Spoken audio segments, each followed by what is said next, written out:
A not-so-talked-about part of the Thunder's championship run last season was actually the quiet emergence of rookie guard Ajay Mitchell as a crucial piece for this OKC team. Ajay was drafted by the Thunder in the second round of the 2024 NBA draft with a 38th overall pick, and he entered the NBA only via a two-way contract. But Ajay was so good in his minutes as a rookie that the Thunder converted his deal to a standard contract by the middle of the year. A toe injury limited Ajay to playing just 36 regular season games, but not before he already established himself as a reliable creator off the bench for OKC during those minutes he spent on the court.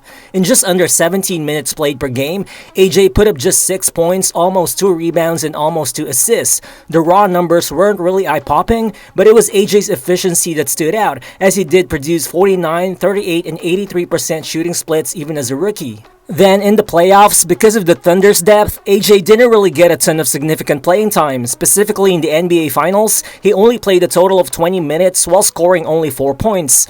But that was never meant to take anything away from how the Thunder viewed him as an important part of the team's future, as this past offseason, OKC declined Ajay's second-year team option and instead signed him to a new 3-year deal worth just $8.7 million, or roughly around $3 million per year on average, which is such a massive bargain for a player who looks primed to step into a much bigger role for the Thunder over time. Fast forward to this season, and that time might have already come for Mitchell. With a ton of injuries to key Thunder rotation players to start the year, Ajay has been entrusted with a much bigger shot creation and playmaking role, which has resulted in him currently having a 28.6% usage rate, which isn't only the second highest mark in the team next to Shai, but it's also currently the 20th highest mark in the entire league this season.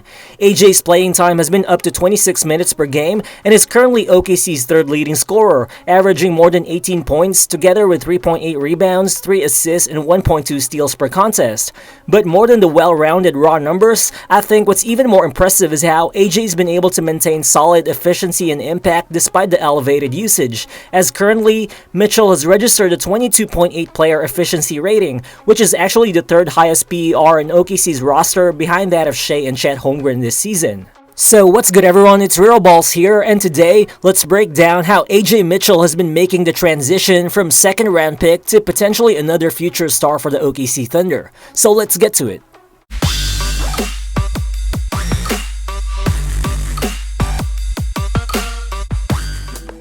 With Cason Wallace filling in for Jdub in the starting lineup, and with Isaiah Joe and Alex Caruso also injured to start the season, it was natural that Ajay Mitchell was going to be OKC's first guard off the bench, and so far has exceeded expectations by becoming a more than capable offensive orchestrator for the team. First off, Mitchell has taken such a big leap as a facilitator to start the year. In fact, this season, Ajay has put up a 21.1% assist rate, which is actually the second highest in OKC's roster next to Shai. Well, sure, a 5-game sample size to start the year isn't enough to probably label Ajay as a master playmaker, but the thing is, Mitchell's playmaking process has always backed up the numbers. Over the past few seasons, the drive and dish game has been the main foundation of OKC's offense, and since joining the team last year, Ajay has fit right in as a constant drive and dish type of player, both in the half-court and in transition. He does a good job of getting into the paint, drawing help defenders before rifling passes to Thunder shooters in the perimeter. But at the same time, he also keeps his eyes up, watching for potential cutters around the lane which he could feed with quick drop-off dimes. There's nothing really super flashy with Ajay's passing, but one noticeable thing is that he's always patient, always calm, and always has an advanced feel as an on-ball decision maker.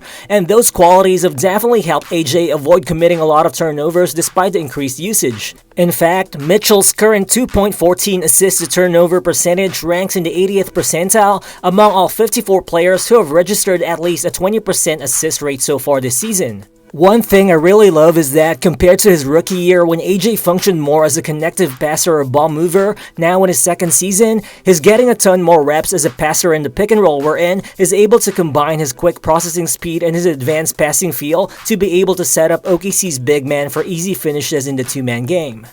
Right here, you can see Ajay running a ball screen play with J Will. J Will initially sets a screen, helping Ajay attack the switch, but then Ajay knows he has a much bigger defender in front of him, and he also sees how well Alexander Walker plays the gaps. So instead of driving or making a quick pass, Ajay waits for J Will to secure a cutting lane. This is when he makes the perfectly timed entry pass, setting up the big man for the easy finish. This time though, with Chet slipping early in the paint and with the defense choosing to blitz the ball, AJ knows that Obi Toppin won't be able to recover in the paint in time, so he immediately throws the high pass right where Chet can catch it, as Chet easily finishes right at the basket. Well, in the long run, AJ's ability to constantly run the offense at such a high level, as well as his ability to open up shots for teammates, is something that would definitely help take pressure off Shai and Jdub as primary creators. More so, when we take into account the fact that AJ is also more than capable of creating his own shot. Just like Shai and Jdub, AJ is a constant driver and penetrator who scores most of his buckets by attacking the paint. He's already been an efficient interior scorer even as a rookie, but the efficiency AJ's displayed in the paint this season, especially for a 6'5" guard, has been on a whole nother level. For context, this season, among the top 20 players who have taken the most shot attempts per game within 5 feet of the basket, AJ is one of only 5 players who are listed at 6'7" or smaller, together with Shai, Tyrese Maxey, Dylan Harper, and Jalen Brunson. And among those 5, only Shai has recorded a higher field goal percentage than AJ within that 5 feet range. But what's crazier is that even when you take size out of the consideration, aside from Shai, the only players from that top 20 highest frequency shot takers list to shoot better than AJ within 5 feet are Giannis, Wemby, Jalen Johnson, Ivica Zubac, and Franz Wagner. Well, for a guard who finishes close to the basket at such a high level, it might be surprising that AJ doesn't have daredevil type speed and that he doesn't always play at a breakneck pace. But AJ does a really solid job of mixing things up for defenders with some crossovers, step-throughs, change of pace, and all kinds of unique footwork to set himself up for an advantage when attacking the paint on the way to finishing at the rim. Although, he's also more than capable of turning on the jets and absolutely torching defenders off the dribble with speed when he wants to. Here, off the ghost screen from Shai, watch AJ use that quick burst to put Ben Shepherd out of position, and with his defender's balance already compromised, AJ hits him with a crossover. Then he drives and goes for that one last change of pace to create separation as AJ gets an open shot right at the basket. Again here, AJ uses the ghost screen from Shai to create momentum to just blow by D'Angelo Russell on the drive. PJ Washington is waiting in the paint, but there's no stopping AJ, especially once he gets to his left hand. AJ elevates, takes the bump, and then finishes even against contact plus a foul. Well, that's one specific advantage that AJ has in his arsenal. He doesn't have a ton of vertical pop, but he has such a high level of fearlessness when attacking the paint. AJ's not afraid to embrace physicality, and he doesn't hesitate going right at the chest of defenders before getting a shot off. Combine that with solid upper body strength and a nice touch around the basket, and no wonder AJ is just able to finish a lot of plays even through contact. For context, during his entire rookie year, AJ had only recorded a total of 8 and 1s, but so far, 5 games into his sophomore season, and he's already had a total of 5 and 1s. And with him gaining more strength and more experience in the coming years, AJ will more likely just get better at drawing shooting fouls and at finishing through contact. Well, sure, at 6'5", AJ is considered a big guard, but the thing is, again, because he doesn't really have a ton of vertical pop, he's always had that short mid-range floater as part of his finishing package. In those moments when he's guarded by super lengthy defenders or when there's an immediate shot blocking threat around, AJ has his floater game locked in where he's really able to flip the ball high up, but also with a soft enough touch to give him a definite scoring chance. And this season, AJ's definitely turned that into a main part of his scoring arsenal, as he's currently shooting a solid 57.1% on short mid-range floaters on a decent volume of 3.5 attempts per game.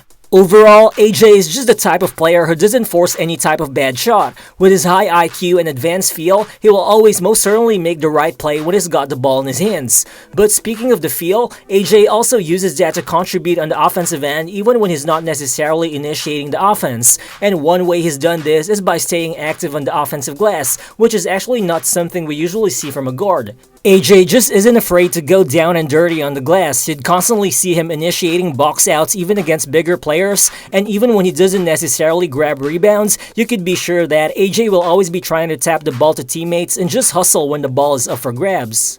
In this possession, as Chet takes the three-pointer, you can see AJ coming from the corners positioning himself right under the basket. He boxes out Mathurin and out-hustles him for the offensive board before muscling his way in against the much bigger Obi Toppin for the second chance bucket.